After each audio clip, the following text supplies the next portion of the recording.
अस्सलाम वालेकुम। IBB TV की तरफ से डॉक्टर इरफान बेग का सलाम कबूल कीजिए।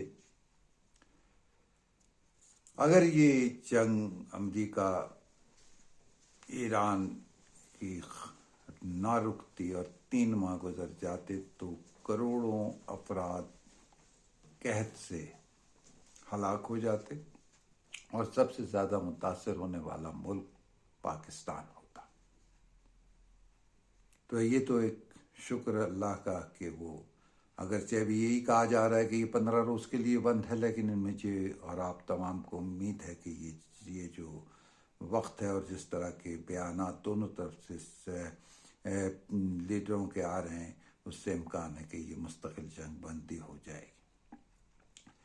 जंगों और कहत का चोली दामन का ताल्लुक रहा है।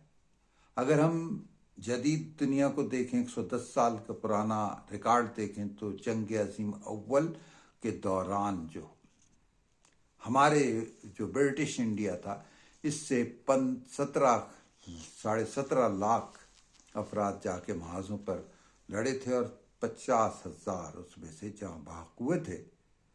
लेकिन जब ये जंग ख़त्म हुई या जंग खात्मे पर थी, तो हिंदुस्तान में कहत से 2 करोड़ अफराद हलाक हो गए थे।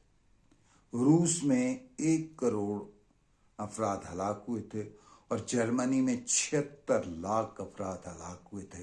बाकी दुनिया की जो हलाक होने वालों की तादाद है वो इसमें शामिल नहीं। दूसरी जंग अजीम जो 1939 से 1945 तक जारी रही, इसमें यूरोप से हटकर यानी एशिया और अफ्रीका के तकरीबन 2 करोड़ 80 लाख से ज़्यादा अफराद जो है इसमें हलाक हुए।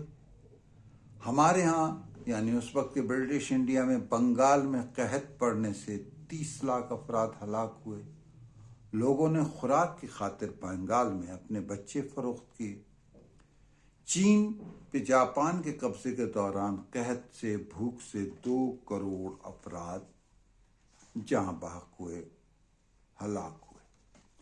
अब हम जब यहाँ देखते हैं तो इसकी बुनियाद कुछ मुख्तलिफ सी है। हाँ, एक चीज़ और आपको बताते चलें कि ये जो जंग का दौरानिया था, जिसमें 65 की जंग हिंदुस्तान और पाकिस्तान के दरमियान हुई, उसमें जंग से पहले 60 की दहाई में ये पेशगोई हो गई कि बर सग़ीर के अंदर एक बहुत बड़ा कहत आने वाला है, क्योंकि खुराक की पैदावार और ज़रूरत में बहुत ज़्यादा फ़र्क पड़ गया और उससे तकरीबन हिंदुस्तान पाकिस्तान में तकरीबन 5 से 7 करोड़ अफराद हलाक हो जाएंगे।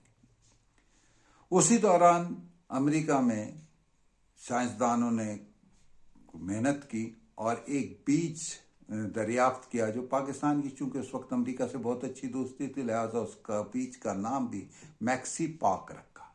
पहले जो गंदम होती थी उसका पौधे का कद 4-4.5 फुट होता था। आंधी चलती थी तो वो लेट जाती थी, फसलें बारिश होती थी तो थोड़ा उसको नुकसान पहुंचता था। ये बहुत छोटा पौधा था, लेकिन इसके अंदर खोशों की तादाद, गंदम के दानों की तादाद ज़्यादा थी, इसके अंदर न्यूट्रिशन ज़्यादा थी। ये जहाज़ जब चले हैं वहाँ से, तो हिंदुस्तान और पाकिस्तान की जंग शुरू हो गई और 17 रोज़ जारी रही।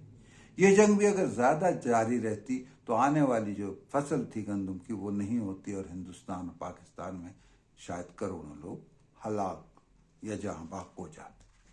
अब हम जब देखते हैं कि ये जो आबनाए हरमज़ का जो बंदिश थी, इसमें अक़वाम मुत्तहिदा के वर्ल्ड फूड प्रोग्राम ने खबरदार कर दिया था अगर ये तनाज़ा 3 से 4 महीने ज़्यादा जारी रहता है तो इससे तकरीबन 4.5 करोड़ अफराद जो है वो शदीद मुतासिर होंगे, भूख का शिकार होंगे और दुनिया की जो कुल पैदावार है, जो ज़रई पैदावार है, चूँकि इस आबनाए हरमज़ से सिर्फ गैस और तेल ही नहीं आता, बल्कि जो मसनूई खाद जिससे हम नाइट्रोजन और फास्फेट की खाद कहते हैं, ये जो कुदरती गैस है, इसकी बाई प्रोडक्ट है और यहाँ से इसका कुल दुनिया को सप्लाई होने वाला 33% गुजरता है आबनाए हरमज़ से।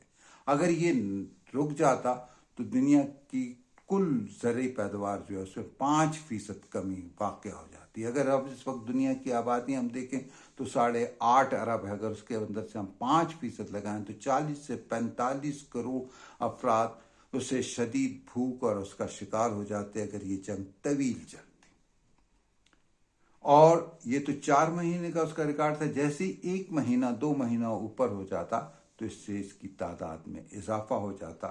ہم شکر کرتے ہیں کہ پاکستان کا اس میں اچھا کردار رہا جنگ بند کرانے میں، اور امریکہ ایران نے اب یہ طے کیا ہے کہ وہ 15 دن کے اندر اندر کسی نہ کسی نتیجے پہنچیں گے. اللہ کرے کہ یہ جو ہے 15 روز جو ہیں یہ کامیاب گزریں اور دنیا جو ہے ایک امن دیکھے اور کسی قسم کے بھوک سے، افلاس سے اور قحط سے بچ جائے.